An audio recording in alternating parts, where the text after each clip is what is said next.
নমস্কার বন্ধুরা, আপনারা কেমন আছেন? আশা করি ভালো আছেন। আজ আমি আপনাদের শোনাবো গীতার সপ্তদশ অধ্যায় শ্রদ্ধাত্রয় বিভাগ। গীতা মনোযোগ সহকারে শ্রবণ করলে মনে শান্তি আসে এবং সংসারে সুখ শান্তি বৃদ্ধি পায়।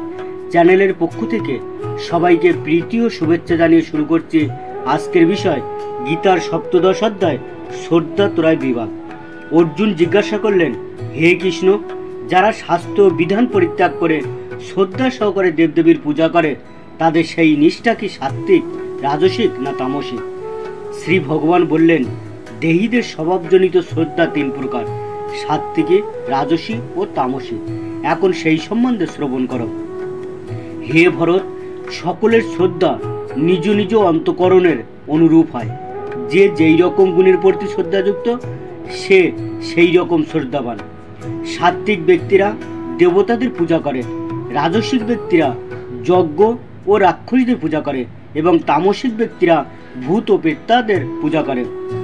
দম্ভ ও অহংকারযুক্ত এবং কামনা ও আসক্তির প্রভাবে বলম্বিত হয়ে যে সমস্ত অবিবেকী ব্যক্তি তাদের দেহস্থ ভূত সমূহকে এবং অন্তরস্থ পরমাত্মাকে ক্লেশ প্রদান করে শাস্ত্রবিদ্ধ ঘোর তপস্যা অনুষ্ঠান করে তাদেরকে নিশ্চিন্তভাবে আসরিক বলে জানবে।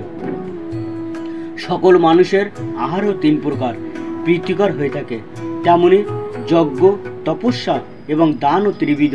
এখন তাদের প্রভেদ শ্রবণ করো।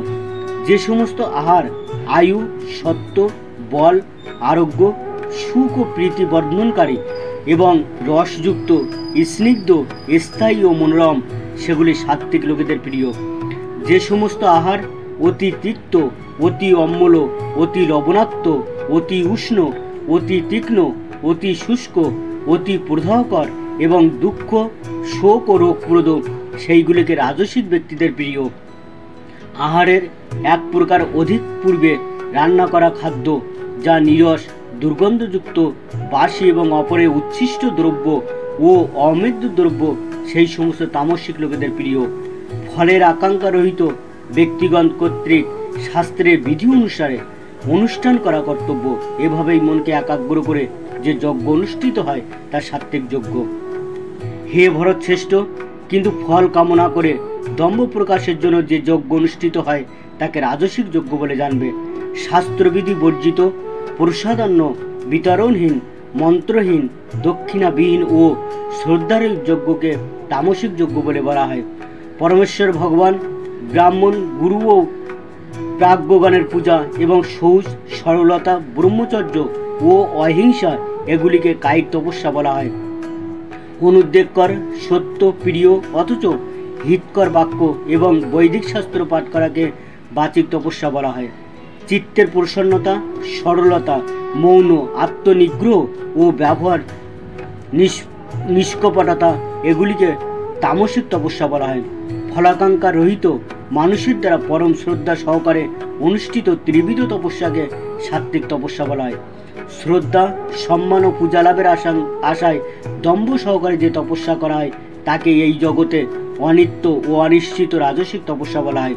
মূরচিত আগ্রহের দ্বারা নিজেকে পীড়া দিয়ে অথবা অপরের বিনাশের জন্য যে তপস্যা করা হয় তাকে তামসিক তপস্যা বলা হয়।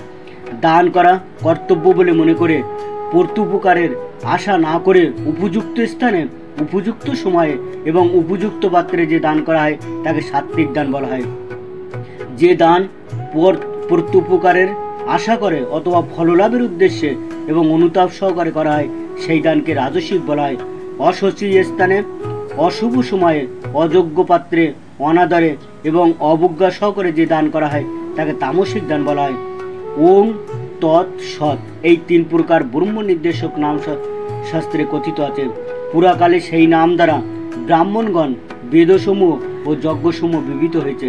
সেই হেতু ব্রহ্মবাদীদের যজ্ঞ, দান, তপস্যা ও ক্রীড়াসমূহ সর্বদাই ওম এই শব্দ উচ্চারণ করে শাস্ত্রের বিধান অনুসারে অনুষ্ঠিত হয়ে থাকে। মুক্তিকামীরা ফলের আকাঙ্ক্ষা না করে তৎ এই শব্দ উচ্চারণ পূর্বক নানা প্রকার যজ্ঞ, তপস্যা, দান আদি প্রকার অনুষ্ঠান করেন। হে পার্থ, সৎভাবে ও সাধুভাবে সৎ এই শব্দটি উপযুক্ত প্রযুক্ত হয়, তেমনি শুভ কর্মসমূহে সৎ শব্দ ব্যবহৃত হয়। যজ্ঞে, তপস্যায় ও দানে সৎশব্দ উচ্চারিত হয়। যেহেতু ওই সকল কর্ম ব্রহ্মদেশক হলেই সৎশব্দ অভিহিত হয়। হে পার্থ, অশ্রদ্ধা সহকারে হোম, দান বা তপস্যা যা কিছু অনুষ্ঠিত হয় তাকে বলা হয় অসৎ। সেই সমস্ত ক্রিয়া ইহলোকে ও পরলোকে ফলদায়ক হয় না। ঠিক আছে বন্ধুরা, আজ এই পর্যন্ত। আবার আপনাদের সঙ্গে দেখা হবে গীতার অষ্টাদশ অধ্যায়ের মোক্ষ যোগ এর সঙ্গে। সেই পর্যন্ত আপনারা সবাই ভালো থাকবেন, সুস্থ থাকবেন। আর এই রকম গীতার সমগ্র 18 অধ্যায় শ্রবণ করার জন্য চ্যানেলটি সাবস্ক্রাইব, লাইক এবং শেয়ার করবেন আপনার আত্মস্বজন এবং বন্ধুবান্ধবদের কাছে। আর পাশে থাকা বেল আইকনটি প্রেস করতে ভুলবেন না, যাতে করে এই রকম ভিডিও আপলোড করার সঙ্গে সঙ্গে নোটিফিকেশান আপনার কাছে পৌঁছাতে পারে। নমস্কার।